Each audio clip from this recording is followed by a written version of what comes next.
Está na hora do Café Missioneiro, até às 2 da tarde. Acompanhe a sua revista diária da Novos Horizontes com o jornalista e comunicador Fábio Della Rui. Muito boa tarde, 1h15 deste 5 de maio de 2015. É cheio de 5, assim. 5 como... é incrível, né? Uma coincidência. 5 títulos do Inter também. Eu não pude perder essa piada, Dante Meller. E está comigo o biólogo, amigo Dante Meller, que há um bom tempo não aparece por aqui no Café Missioneiro. O Dante, por um bom tempo também, eu estou meio redundante na conversa hoje. Por um bom tempo esteve à frente do Parque do Turvo, em Derrubadas. A gente vai conversar sobre ecologia, sobre aves, sobre animais, enfim, é um papo legal aqui com um jovem que resolveu fazer a sua parte. Muita gente fala que publica em rede social, que é importante se fazer alguma coisa, pois eu tenho um exemplo aqui de alguém que procura fazer e por isso também se depara com situações, por vezes, terríveis. Há minutos aqui ele descrevia um caso e é a partir desse caso que a gente começa o nosso bate-papo em relação a uma ave migratória que vem lá do Canadá, fica aqui pela cidade, sobrevoando, encontrando um alimento, né, que inclusive se alimenta das pombas aí, que são reclamação de muita gente, pois fizeram uma grande maldade com uma ave. O Dante vai nos contar essa história e o nosso objetivo aqui não é estar pregando moral de cueca, mas na verdade é apresentar para as pessoas possibilidades de que possamos fazer algo realmente diferente. Não adianta, como a gente tem feito aqui, só falar que estamos envoltos em veneno. Nós temos é que debater isso, nós temos que lutar para que isso mude.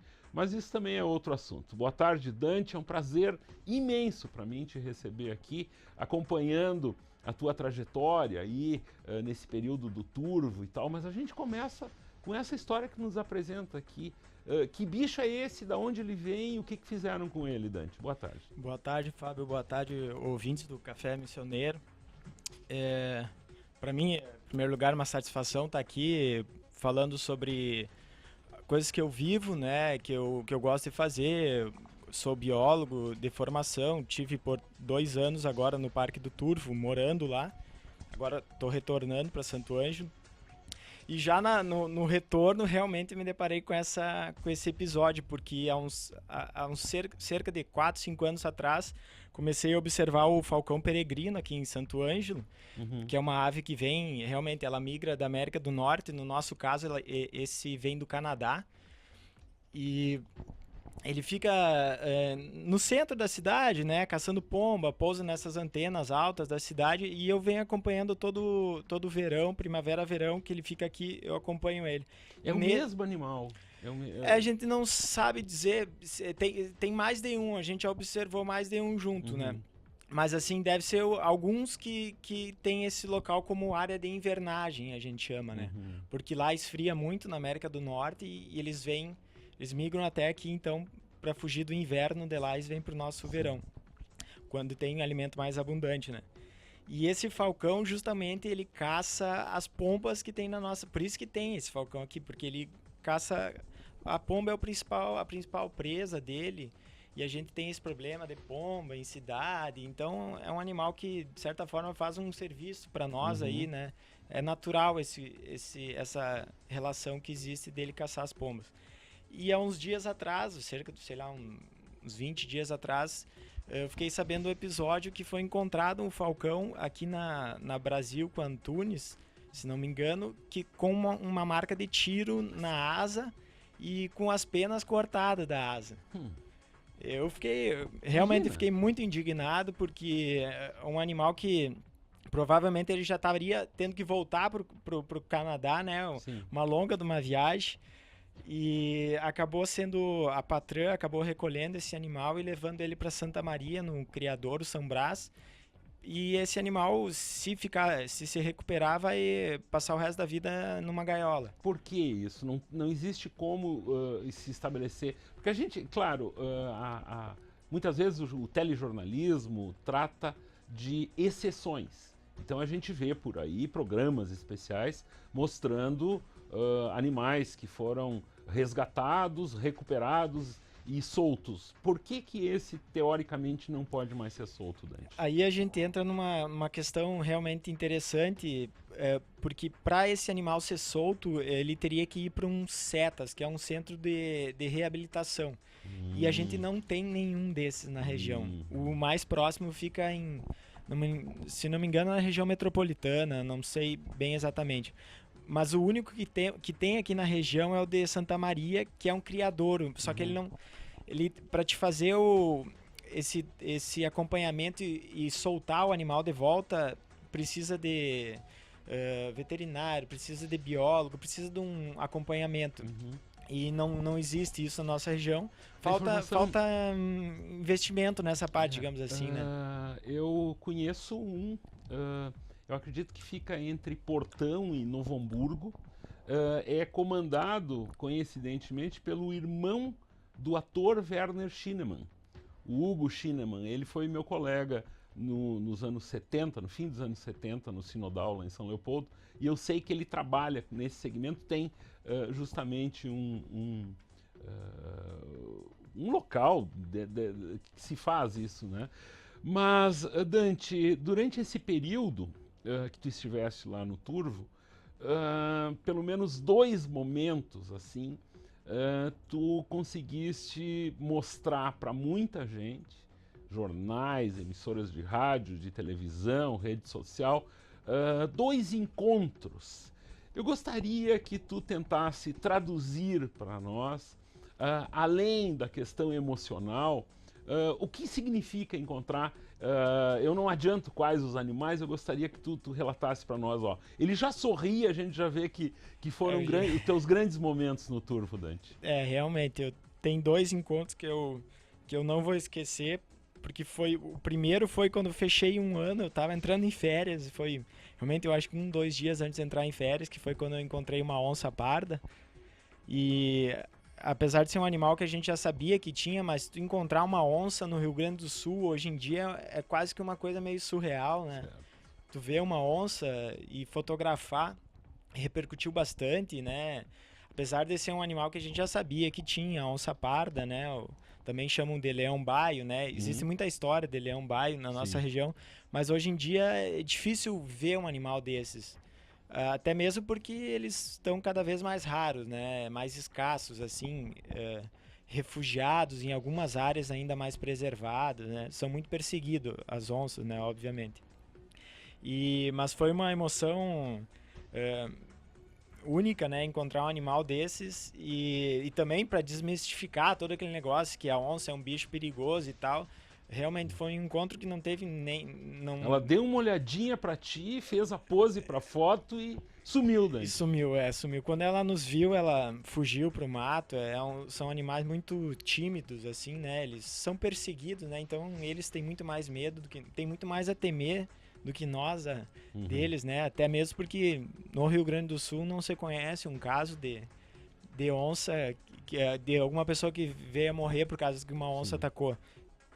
Né? Então tem outras coisas que são muito mais perigosas rolando por aí pra gente estar perseguindo esses animais, né? E o segundo momento? O segundo momento daí sim foi um momento que foi marcante assim, historicamente, porque foi quando foi 1 semana antes de eu sair do parque, que foi quando eu encontrei uma arpia, que é a maior águia brasileira, considerada a águia mais poderosa do mundo, a arpia, né? Nenhuma águia tão forte quanto a arpia. E ela, no Rio Grande do Sul, os registros eram antiguíssimos, animais assim que tinham sido mortos na época da colonização, 1940, tem 6 casos assim, E um sétimo caso que eu descobri que foi lá no mesmo município do parque, foi um pouco depois, em 1970, e agora esse registro, então, com uma fotografia. Então é a primeira vez que uma arpia é fotografada no Rio Grande do Sul. E não só no Rio Grande do Sul, mas na Mata Atlântica ela é muito rara. Né? É um animal que praticamente desapareceu. Sabe, é quase que uma lenda, assim. E a gente encontrar ela nesse parque eleva o status de importância desse parque de tal forma, porque em outras áreas é muito difícil de encontrar. Sim. Dante, como que funciona, por exemplo, num momento como esse? Tu estavas, foi o primeiro momento que tu observou, encontrou já o animal, ou tu tinha impressão, aquela coisa porque tu estás lá num parque, a tua vida, o teu cotidiano é aquilo lá, tu vive e dorme lá dentro, e os problemas, a vivência, o teu cotidiano é aquilo lá. Então, tu observaste anteriormente sinais da presença, ou foi algo assim de uma hora para outra? A arpia, assim, só para colocar no contexto das aves, né, do biólogo, a arpia é uma das aves que a maioria das pessoas quer ver, sabe? Porque ela é muito grande, uma águia que tem 2 metros de envergadura de uma asa, de uma ponta de uma asa a outra. É um animal impressionante, sabe? Quando a gente vê em cativeiro, assim, no Parque das Aves, em Foz do Iguaçu tem, no Zoológico de Sapucaí antigamente tinha, hoje não tem mais. E ela é realmente impressionante, é muito grande. Então a maioria das pessoas quando sai assim, sonha em encontrar uma arpia, né? Só que hoje em dia é muito raro. Na Amazônia ainda encontra, ela é uma águia florestal, né? E com o desmatamento ela some, desaparece, né? Acabam morrendo, ela precisa de áreas, como a onça-pintada, é a mesma situação da onça-pintada, a arpia também é perseguida. E no Parque do Turvo havia essa dúvida se existia ou não arpia. E isso foi o que me motivou a ir a primeira vez para o parque, foi por conta disso. Bom, mas quem sabe eu encontro esse animal lá, né? Pessoalmente ia ser bom, e pro parque também ia ser importante, porque como a gente já estava falando anteriormente, né, tem questões de hidrelétrica sempre assombrando o parque, e um registro desses coloca assim, é um alerta, né? Não, mas essa área ela é uma área que não pode ser devastada, né? Tem que ser preservado. Olha, isso aí é uma coisa que hoje em dia não se encontra mais. Então, por 7 anos eu olhei muito para o topo de árvore. Com essa expectativa. Mas, por exemplo, o que eu disse dos sinais, tu tinha só a expectativa, e daí de uma hora para outra ela apareceu? Foi mais ou menos isso aí mesmo. Eu encontrei vários outros animais, como a gente falou, citou o caso da onça parda, que é um bicho que é difícil de ver também. Eu vi 2 vezes a onça parda, mas a arpia realmente foi a única vez. Encontrei outros gaviões grandes também, que são raríssimos também, mas a arpia e realmente eu estava numa situação que eu não estava pensando nisso, eu estava indo para esquecer um pouco os problemas do dia a dia, da administração pública, né? Eu estava indo em direção ao Salto do Yucumã, que é um lugar, quem não conhece, um lugar para lazer, assim, para entrar em contato com a natureza, esquecer um pouco do mundo. É um lugar fantástico para isso, ideal, muito bonito, né? Um lugar maravilhoso. O interessante nessa série, que foi feita no mundo inteiro, né? O mundo visto de cima. Daí tem a Europa vista de cima, o Canadá e tal, fizeram também o Brasil visto de cima. E aqui no Rio Grande do Sul, do pouco que aparece do Rio Grande do Sul, né, que é um programa, assim, aparece o turvo como muita gente nunca deve ter imaginado, quiçá visto, né? É algo impressionante a cascata, enfim, que tem uma outra denominação, né? O Rio Uruguai, o Salto do Yucumã, algo impressionante. A gente continua no mesmo assunto, mas no sábado foi divulgado pela Justiça que foi mantida a suspensão do licenciamento ambiental da hidrelétrica de Panambi. Ecologistas e todo o pessoal envolvido com essa questão das hidrelétricas comemoraram isso, Dante. Tu estando lá, tu vivenciando esse dia a dia, sabendo que o Parque Estadual do Turvo é uma espécie de um corredor ecológico, um caminho para os animais nesse resto de Mata Atlântica que ainda existe aqui, né? Enfim, que liga, chega lá em cima no Parque Nacional de Foz do Iguaçu, tem todo também o lado argentino ainda que está preservado. Então, eu queria que tu detalhasse para nós a tua angústia em relação a essa questão das hidrelétricas. Como na época que eu trabalhava no parque, eu era o responsável pelo parque, né? Então, esses processos chegavam diretamente nas minhas mãos, né? E junto com o processo vinha uma enorme pressão também, política, do que for, né? Porque, enfim, o parque é um parque estadual, né? E só para botar no contexto da situação, o Rio Uruguai ele é um bem da União. Então, quem faz é um licenciamento federal, né? E o órgão que licencia é o IBAMA. E a empresa que tá fazendo o processo da hidrelétrica, né, é a Eletrobras. E a gente é um parque estadual, só que para a hidrelétrica, essa hidrelétrica ser localizada no município de Alecrim, né, que se chama Panambi, ela atingiria o parque. E para ela atingir o parque, eles precisam da nossa autorização. E isso chegou direto nas minhas mãos. Eu até fico contente porque eu estava lá e pude dizer não, sabe? Porque em 2 pareceres eu disse não. E esse parecer foi para as mãos da Procuradoria aqui de Santa Rosa, a procuradora Letícia, né, que se empenhou bastante, e até eles estão de parabéns, né, que entraram com essa ação, então, por causa dessa ilegalidade, porque atingiria uma unidade de conservação que é tombada, não pode ser atingida. Uhum. Assim, e ainda mais porque nós, como o órgão gestor, se manifestamos contrário. Nós dissemos que nós não queríamos que nada do parque fosse alagado. Antes de tu continuar, eu me assusto com uma coisa. A tua saída de lá faz com que, de repente, outra pessoa possa liberar isso, Dante? Essa é a pergunta que eu tenho que te fazer.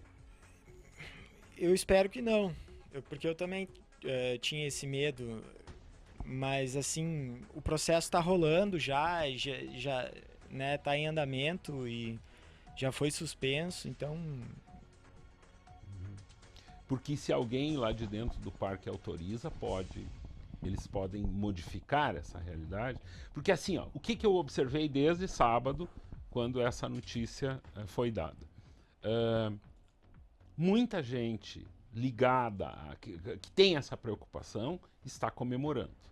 Só que o silêncio por parte de quem tem, né, e são pessoas, empresas, órgãos muito poderosos que querem que isso efetivamente seja construído. De que forma, Dante, tu estando a par disso, de que forma essa situação de hoje, né, do dia 5 de maio, a partir de algo que aconteceu a semana passada,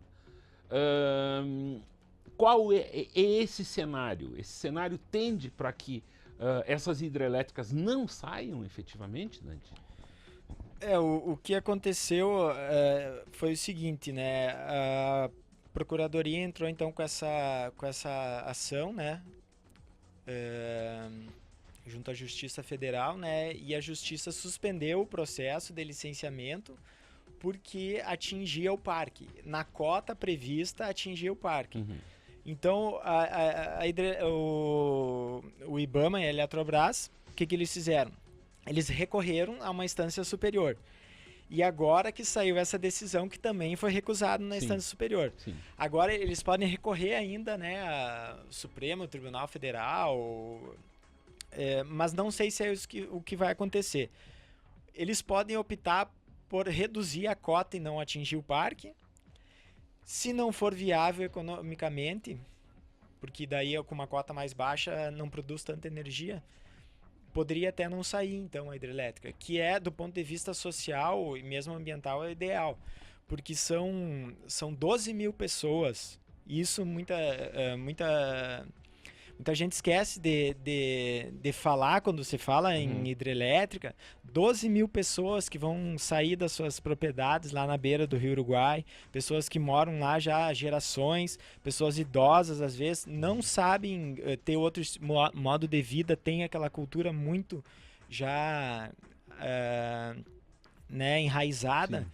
E então o impacto social, e muitas dessas pessoas estão em área de EPP, na beira do rio, e a empresa que pegar a hidrelétrica sabe como é que funciona isso aí, né? Se eles estiverem ilegal lá, eles não vão receber nada. Então tem um impacto social aí tremendo numa hidrelétrica, e por isso que o Ministério Público se empenha bastante para não sair, por isso que a igreja, a Diocese de Santo Ângelo é contra também, tem vários programas. Então, não é só a questão do parque, né, e a questão ambiental, mas o impacto social é muito forte também. Dante, tu não quis continuar? O que aconteceu? 2 anos, tu foste para lá, a gente aqui à distância acompanhou isso aí. Tu podes falar abertamente sobre isso? Sim. Eu era, então, pesquisador do parque, né? E no governo passado teve uma transição de gestão lá, né? No parque do Turvo. Ficou um período sem gestor e eles me fizeram uma proposta, apesar de eu não ter vínculo com partido nenhum. Na época do governo do Tarso, né? Eles me fizeram a proposta para mim entrar como CC do parque e assumir como a gestão do parque. E então eu aceitei, porque eu tinha esse sonho de morar no parque, apesar que eu nunca quis trabalhar nessa parte de gestão pública. Eu era biólogo, pesquisador, não era minha praia. Tive que aprender várias coisas, né, a respeito de administração pública nesse período. Foi bom, aprendi muita coisa. E daí, então, trocou o governo e, apesar de eu não ter vínculo partidário nenhum, passou o período e eu fui exonerado junto com uma leva de CCs do governo passado que foram exonerados. Teve apelo, né, do pessoal da Secretaria do Corpo dos Funcionários, né, de carreira, exatamente. Meu chefe, inclusive, era um funcionário de carreira. Ele tentou, mas não sei se foi contenção de gastos, o que era. Tá, e de que forma, então? Mas existe outra pessoa lá?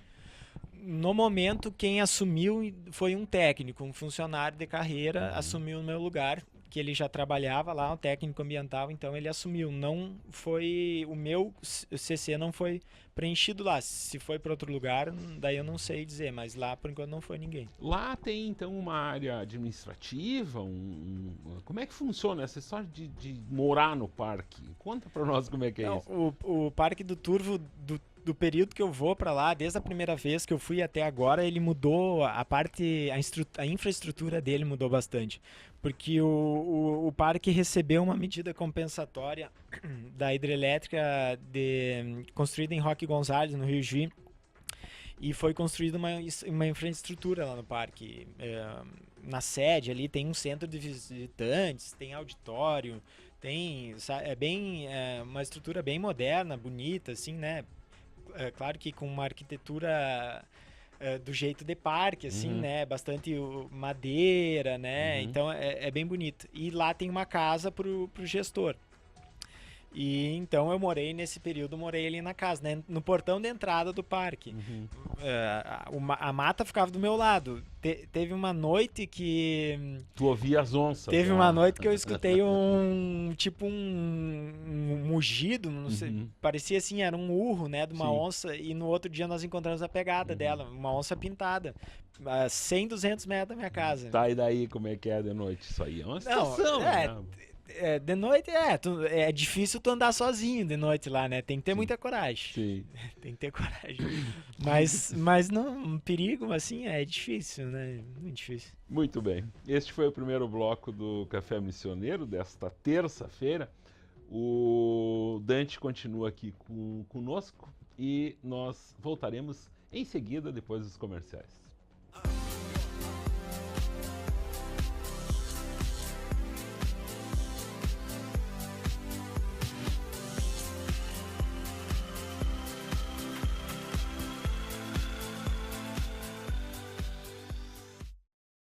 Está o biólogo Dante Meller, que a última vez esteve aqui no Café Missioneiro, ainda no formato antigo aqui, no outro canto da sala, me presenteou com um livro maravilhoso, que virou uma espécie de um manual lá em casa, e eu acredito que em muitas famílias, Dante, muitas pessoas que adquiriram o teu livro, ele tenha servido para que pais ensinem os filhos, mostrem as espécies, enfim. É muito legal, assim, aquele aspecto de manual que ele tem, assim, né, que parece aquelas imagens que a gente via no Manual do Escoteiro Mirim, nos anos 70, de um menino com um livreto no bolso que sai campo afora procurando pássaros. Outra coisa que eu me divirto muito, Dante, é ver no teu perfil no Facebook que um monte de gente que fotografa aves e lança para ti: que bicho é esse? Como é o nome desse cara? E tal. E tu automaticamente vai lá com toda essa tua simpatia, assim, atendendo os pedidos das pessoas e tal. Tu estás de volta agora ao convívio diário aqui da cidade. 2 anos não são muito tempo, mas o que nós aqui nessa pequena selva urbana que a gente comentava aqui, o Matheus Raça disse que tem bastante árvore, eu já digo que acho que tem muito pouca árvore em Santo Ângelo, se comparar com Porto Alegre, né? Porto Alegre é muito maior, a gente pelo menos tem essa sensação e se fala que é das capitais mais arborizadas e tal. O Matheus quer falar ali? Tá, então assim, Dante, o que nós aqui podemos, no nosso dia a dia, contribuir para que algumas coisas se transformem nesse nosso mundinho, Dante? Eu acho engraçado você falar em selva urbana, né? Esse termo aí, foi bem... Primeiro, eu acho que colocou esse termo foi o Bob Marley com a música Concrete Jungle, né? Yeah. Que seria a selva de concreto ou selva de pedras, né? E realmente eu saí de uma selva mesmo, onde eu respirava um ar puro, onde tinha uma harmonia sonora incrível, sabe, um silêncio para dormir, e vim morar de volta, e eu tô sentindo bastante isso, sabe, tô sentindo bastante. Mesmo sendo uma cidade pequena, né, Dante? Mesmo sendo uma cidade pequena e sendo 2 anos, como você falou, é que a experiência lá foi muito impactante, né, tu viver num ambiente original, onde tem onça ainda, né, então, realmente... Já comigo aconteceu o contrário. Eu sofria muito em Porto Alegre com essa barulheira, e quando eu cheguei aqui, eu fiquei tranquilo, consegui dormir tranquilo. Muito bem. E eu tô, então, nessa adaptação agora, tentando encontrar de novo um rumo, né? Mas o que a gente poderia fazer? Eu tenho uma digamos assim, um objetivo. Como pessoa, né? Parte da sociedade, assim, eu tenho uma reclamação, assim, da nossa sociedade. Que lá a gente tinha esse parque. Nós não temos isso aqui na região das Missões, um parque natural para as pessoas visitar. na nossa região das Missões, uma região histórica e tal, não existe um parque onde preserva a natureza como ela era, sabe? Isso eu, como cidadão, é uma reclamação que eu faço, porque isso nos países de primeiro mundo e tal, isso aí é uma coisa que existe para as pessoas, né? Tem as áreas verdes, né? Áreas públicas verdes para as pessoas irem lá passar um tempo de lazer. E aqui na nossa região a gente tem essa dificuldade. A gente vai em algumas propriedades, tipo Cascata do Comandaí e tal, mas não é um parque, seja municipal, estadual, né? Que talvez municipal seria mais o nosso caso. E então eu acho que a gente podia começar a valorizar isso, sabe? Áreas verdes protegidas, né? Para o lazer ou para preservação do meio ambiente ou para os nossos futuros filhos e netos poder conhecer como é que era, né? Pelo menos como que umas relíquias, sabe? É a mais pura verdade. Pois, Dante, vocês têm um grupo de observadores de aves, está sendo retomado, não parou? Como é que isso funciona? Nós temos um grupo que se chama Ave Missões. Ele tem uma parceria com o Instituto Estrela Radiante, né, que foi de onde a gente lançou o livro, né, com o Carlos Pipe lá da Redemac, e nós então nós estamos, agora que eu estou voltando, eu pretendo também me dedicar um pouco mais a esse grupo, mas ele nunca parou de certa forma, né? A gente antes a gente realizava saídas assim uma vez por mês, tinha um pouco mais de assiduidade. Agora a gente está um pouco, como eu fiquei muito tempo no parque, eu acabei tendo que deixar um pouco de lado. Mas a ideia é retomar agora, e até eu vou lançar em primeira mão aqui a novidade, que nós estamos fazendo um novo guia de campo, né? Você comentou do anterior, nós estamos fazendo um novo, vai ter o dobro de espécies, até um pouco mais, vamos incluir toda a região noroeste do estado. Vai ter um pouco de trabalho ainda para fazer, mas realmente vai ser um trabalho bem mais abrangente e atual. E então a ideia a princípio é essa aí, né? E através das aves a gente tentar fazer com que as pessoas, né, se preocupem um pouco mais com a natureza, com o meio ambiente, né? A gente sabe que o ambiente influencia tanto na nossa vida, né? Tanto até nas questões de evolução, o ambiente sempre influenciou tanto. Então a gente ter um ambiente saudável é uma coisa importante, né? Dante, eu tenho notado nesse último mês alguma coisa está acontecendo, assim, se analisando em relação ao índice de postagens de pessoas preocupadas com questões ecológicas, mas não apenas um discurso meio que panfletário, assim. Eu acredito que ainda nós tenhamos uma saída. Eu acho que os puxões de orelha têm sido fortes.